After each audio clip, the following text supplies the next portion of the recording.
Focus on Wellness is brought to you by our Simply for Life locations in St. Stephen and Sussex. It's a lifestyle, not a diet. Hi, I'm Jesse Dunfield, nutrition and wellness coach at Simply for Life in Charlotte County. Today we're delving into two fascinating perspectives. We'll be exploring how to achieve our fitness goals with Derek Russell at Elite Strength Academy. But first, Elan Chandler, a registered massage therapist in St. Andrews, will share the holistic benefits of massage.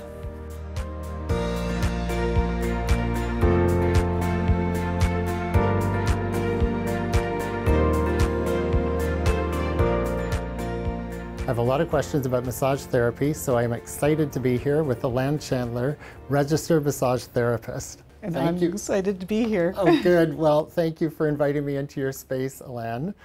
I wanted to first ask you, what drew you to being a massage therapist? I felt that there was a need around town, and I talked to a couple of people that are in estheticians, and they said, you should go for it. And the industry that I was in before, I was in the hospitality industry, and it was really hard on my body. And I thought, I can help people like that. Yeah. You know, people need people like me to help them. To help them with all of the stresses and everything in our bodies. Is it required in New Brunswick to be registered to be a massage therapist?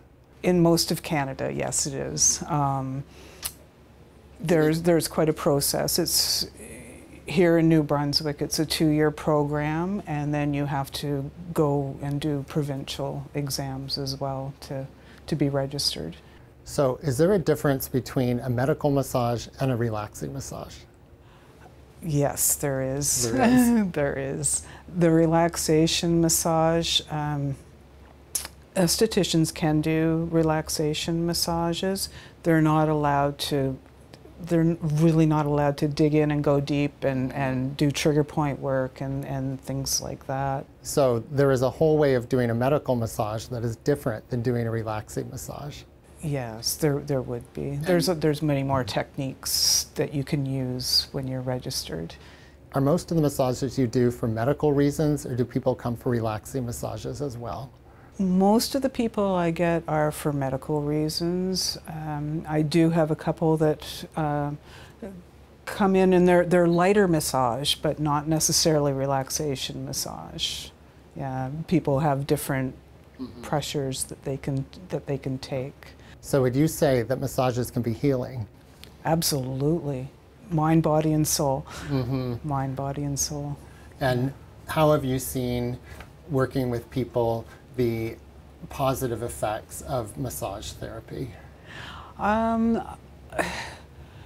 When people are leaving and they're just so grateful to have more range of motion, maybe in their shoulder and their neck feels better. They can all of a sudden turn their head more. They can walk easier, and it's a wonderful thing to be able to help like that. What techniques do you use in massage therapy? I do Swedish, which is more of a general massage. I do trigger point, which is much more specific. If I'm going over your body and I'm feeling some really tense spots, and they're called trigger points, then I can get in there. I can use my cupping with that as well. That just helps really draw the blood in when you're doing the trigger point. So there are lots of different modalities for massage therapy then? But we do need to be licensed in those as well. We just can't go, oh gee, I think I'd like to do this modality and go do it. But no, you have to take courses and be licensed with that. How long is the program to become a massage therapist before you can actually take the exam? It was 22 months. Wow. Plus your provincial exams after. So sometimes there's a wait. It could be anywhere from a couple of weeks to 4 to 6 months before you can actually do the OSCEs. Before you can actually take the exam. Yes, yeah. I think we touched on it a little bit, but what are some of the benefits of massage therapy? I can help you reduce pain, any body pain in your body that you're having, even emotional.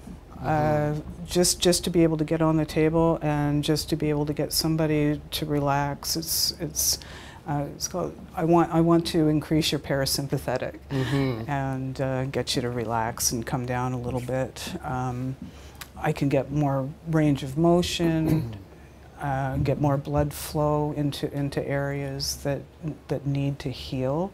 If your muscles don't have oxygen and blood, then they're going to be sick, and we need to be able to help those get better. Is there any mental health benefits of getting a massage? Absolutely, there's mental health benefits. Yeah. Would that help with anxiety then? Anxiety, PTSD. Depression maybe? Depression. So when people come for massage for the first time, I can imagine they might feel a little vulnerable. So how do you make people feel safe and comfortable when coming for a massage? When they walk in the door, I make sure that I introduce myself and welcome them and offer them a chair. I will get them, I do need them to fill out a health history because it is a medical and it's the law. And then we'll chat for a few minutes. I explain to them that it is confidential.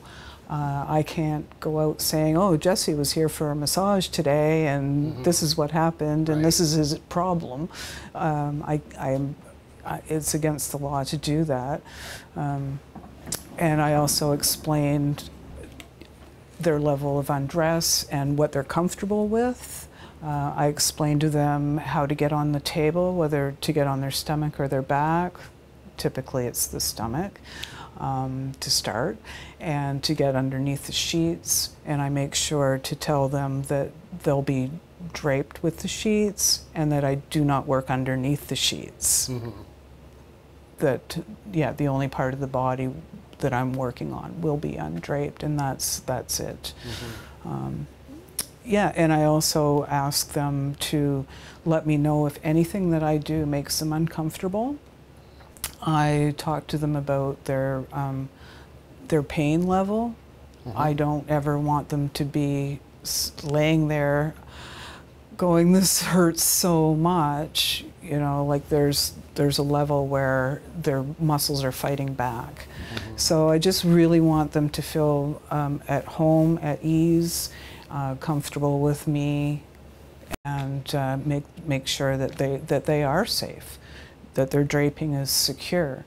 When they're getting on the table and undressed, I step out of the room and I'll knock on the door to make sure that they are on the table and covered up.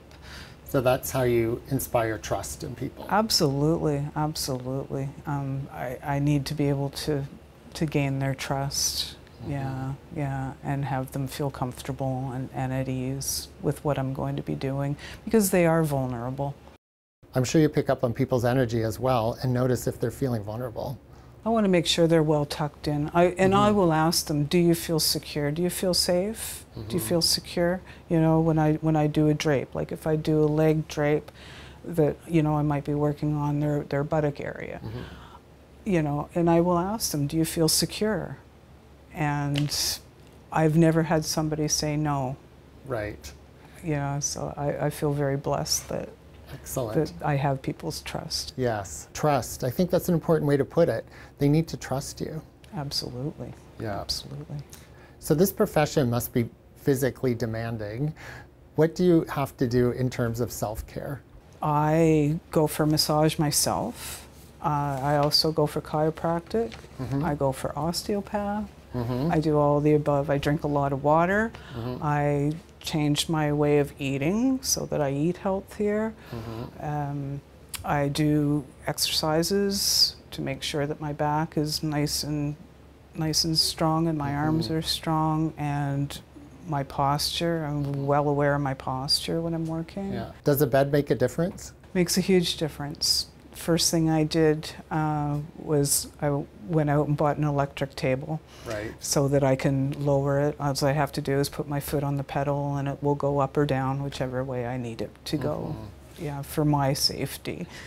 Is there a way you use your body in order to make it easier for massage? Absolutely, absolutely. When I'm massaging, I'm coming from my legs. My strength is coming from my legs and from my core. I don't move my arms. I do, but very, very little. Mm-hmm. I know a lot of female massage therapists. Are there men in this profession too? There are men in this profession, and they have a difficult time. Tell me about that. Yeah, a lot of women, they don't feel as safe with a man as a massage therapist, and a lot of men don't want another man giving them a massage. Right. When I was in school, there was only 4 of us in our class, and there was 2 women and 2 men. Okay. And the men did have a harder time getting the clients in. They had to be very careful of their wording, and had to make them feel extra safe. Right. Extra safe. So when men are in the profession, they are actually working harder to make everyone feel safe and trusted. Yeah, absolutely. I believe that you told me your massage therapist is a man. I have had massage by men before, and I don't have a problem with it, but Yeah. you know, like in school, we learn very quickly that man, woman, you know, men are physically stronger. And you So trusted him quite a bit, you said. I trusted him, absolutely, I trusted him, yes, yeah. So Elan, I have this thing on my right side of my body. That's the side that always seems to be affected if I'm writing or doing anything physical. And so I noticed between my elbow and my arm, it's just crampy and just doesn't feel very good. And I knew I was coming to see you, so I thought I'd bring it up. And you said I actually can do something for that. Yes, I'm going to do a little bit of gua sha for you. It'll help your elbows in here if you can move just a touch closer, and you can just relax your arm. So do you get a little bit of pain like in here on the inside of the elbow or the outside of the elbow? A little bit of both, actually. A little bit of both? It just gets really tired. Okay. Does that make sense? Yeah. Yeah. Yeah. Okay, so if I squeeze here, you feel that? I feel it. Yeah. Okay. A little bit. Not so much on the underside, more on the top. More on the top? Okay. So right in here. Yeah. Okay. So what I can do is I'm just going to put a little bit of oil. And I know that this is not how you would normally do it, but because of the camera, we've had to sort of cheat the angle a little bit. You'd probably have me in a different position if I was coming to you, but yeah. We'll just modify a little bit. We'll modify it for this. Yeah. Yeah.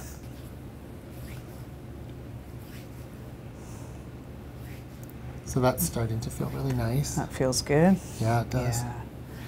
Yeah, we need a little bit of oil for this. It's loosening that part up. Yeah. Yeah, you're a little tight right in here. Okay. Oh, so what I do is I just scrape along here. Now, what is this tool called? This is called a gua sha. Gua sha. And you see you're turning a little bit red there. That's telling me that you have a tight muscle there and that it needs to be done, and this is helping. And then I go a little bit harder and a little bit faster.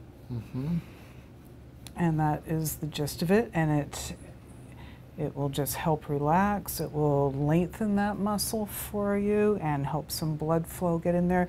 You might have a tiny bit of bruising.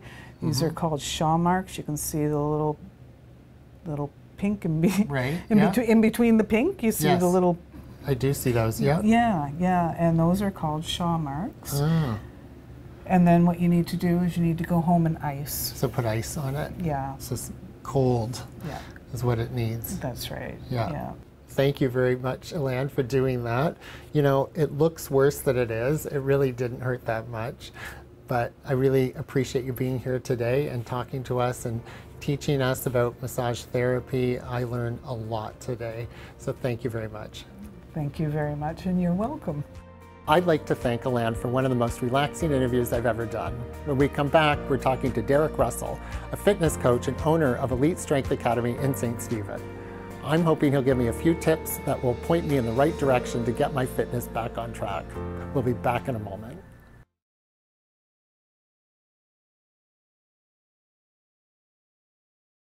So Derek, we are here at Elite Strength Academy, a gym here in St. Stephen, and I'm really excited to talk to you today because, as you know, I am a nutrition and wellness coach at Simply for Life, and I have the nutrition down, I eat well, but I'm really excited to talk to you because I will admit on camera to anybody watching that the area that I really need to work on is my fitness.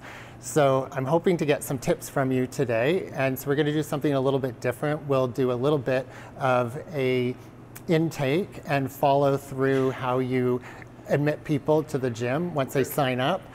So Derek, I'm really excited to do this because this is the physical intake that you normally do with people when they come to the gym. So I know there's several components to this. It usually takes up to an hour and a half.